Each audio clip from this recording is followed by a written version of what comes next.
ನಮಸ್ಕಾರ ಸ್ನೇಹಿತರೆ, ಇವತ್ತು ಬಂದು ಕಿಚನ್ ಯೂನಿಟ್ ಆಲ್ಟ್ರೇಷನ್ ಮಾಡೋಕ್ಕೆ ಬಂದೆ. ಇದು ಸುಮಾರು ಒಂದು 5ನೇ ಸರಿ. ನಾನು ಸುಮಾರು ಸರಿ ಹೇಳಿರ್ತೀನಿ, ಕಸ್ಟಮರ್ಗಳು ಹೇಳ್ತೀನಿ, ಮತ್ತು ಅದ್ರ ಜೊತೆ ಆರ್ಕಿಟೆಕ್ಟ್ಗಳು ಡ್ರಾಯಿಂಗ್ ಕೊಟ್ಟಾಗ ಹೇಳ್ತೀನಿ, ಸರ್ ಕಿಚನ್ ಯೂನಿಟು ಟೈಲ್ಸ್ ಹಾಕೋಕ್ಕೂ ಮುಂಚೆ ಮತ್ತು ಇಂಟೀರಿಯಲ್ ಇನ್ನೇನು ಸ್ಟಾರ್ಟ್ ಆಗುತ್ತೆ ಅಂದಾಗ ಹೇಳಿ, ಅವಾಗ ಮಾಡಿಕೊಡ್ತೀವಿ ಅಂತ. ಆದರೆ ಕೇಳಲ್ಲ. ಪ್ರತಿ ಸರಿ ವರದಿ ಮಾಡಿ ಅಂದರೆ ತುಂಬ ತಲೆ ಕೆಟ್ಟೋಗ್ಬಿಡುತ್ತೆ. ಯಾಕಂದರೆ ಪ್ಲಾಸ್ಟಿಂಗ್ ಆಗೋಕ್ಕೂ ಮುಂಚೆ ಮಾಡೋ ಕೆಲಸನೇ ಬೇಡ, ಪ್ಲಾಸ್ಟಿಂಗ್ ಆದಮೇಲೆ ಮಾಡೋ ಕೆಲಸನೇ ಬೇರೆ. ಯಾಕಂದರೆ ಪ್ಲಾಸ್ಟಿಂಗ್ ಆದಮೇಲೆ ಮಾಡಬೇಕಂದ್ರೆ ಪೈಪ್ಸ್ ಎಲ್ಲೋಗಿರೋದು ಗೊತ್ತಿರೋಲ್ಲ, ಪ್ಲಂಬರ್ ಪೈಪ್ಗಳು ಮತ್ತು ಗ್ಯಾಸ್ ಲೈನ್ ಪೈಪ್ ಬಂದಿರುತ್ತೆ. ಆದ್ರೂ ಇದೇ ಥರ ಒಂದು ಫಸ್ಟ್ ಫ್ಲೋರಲ್ಲಿ ಕಟಿಂಗ್ ಮಾಡೋ ಟೈಮಲ್ಲಿ ಗ್ಯಾಸ್ ಪೈಪ್ ಕಟ್ ಆಗೋಯ್ತು.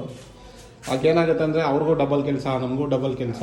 ನಾನು ಅದಕ್ಕೆ ಏನು ಹೇಳ್ತೀನಿ ಅಂದರೆ, ಈ ಥರ ಕಿಚನ್ ಯೂನಿಟಲ್ಲಿ ಗೊತ್ತಿರುತ್ತೆ ಅವ್ರಿಗೂ ಇಂಟೀರಿಯಲ್ ಬರುತ್ತೆ ಅಂತ. ಆ ಟೈಮಲ್ಲಿ ಎಲ್ಲಾದರೂ ಒಂದೆರಡು ಕಡೆ ಪೈಪ್ ಬಿಟ್ಕೊಂಡು ಆಮೇಲೆ ಕೆಲಸ ಮಾಡೋದ್ರಿಂದ ಆರಾಮಾಗಿ ಮಾಡ್ಬೋದು. ಇಲ್ಲಾಂದರೆ ಇಲ್ಲಿ ನೋಡಿ, ಇಲ್ಲಿ ಪ್ಲಾಸ್ಟಿಂಗ್ ಆಗಿರೋ ಗೋಡೆನೂ ಕಟ್ ಮಾಡಿದ್ದೀನಿ.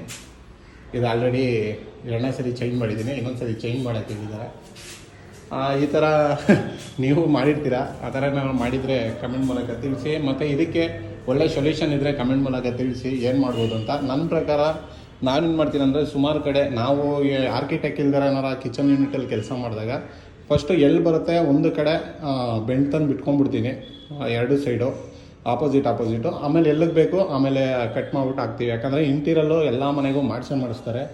ಆ ಟೈಮಲ್ಲಿ ಮೆಜರ್ಮೆಂಟ್ ಆಗಿರ್ಬೋದು ಎಲ್ಲ ವೇರಿಯೇಷನ್ ಆಗುತ್ತೆ. ಇಲ್ಲೂ ಅಷ್ಟೇ ನೋಡ್ಬೋದು, ಇಲ್ಲೂ ಸೇಮು. ಇದು 4ನೇ ಸರಿ ಏನೋ ಮಾಡ್ತಾಯಿದ್ದೀನಿ. ಹಾಗೆಯೇ ಈ ಥರ ಕೆಲಸ ನೀವು ಮಾಡಿದರೆ ಕಮೆಂಟ್ ಮೂಲಕ ತಿಳಿಸಿ. ಈ ವಿಡಿಯೋ ಇಷ್ಟ ಆಗಿದ್ರೆ ಲೈಕ್ ಮಾಡಿ, ಶೇರ್ ಮಾಡಿ, ಕಮೆಂಟ್ ಮಾಡಿ, ಮರಿದಿರ ಫಾಲೋ ಮಾಡಿ. ಜೈ ಎಲೆಕ್ಟ್ರಿಕಲ್.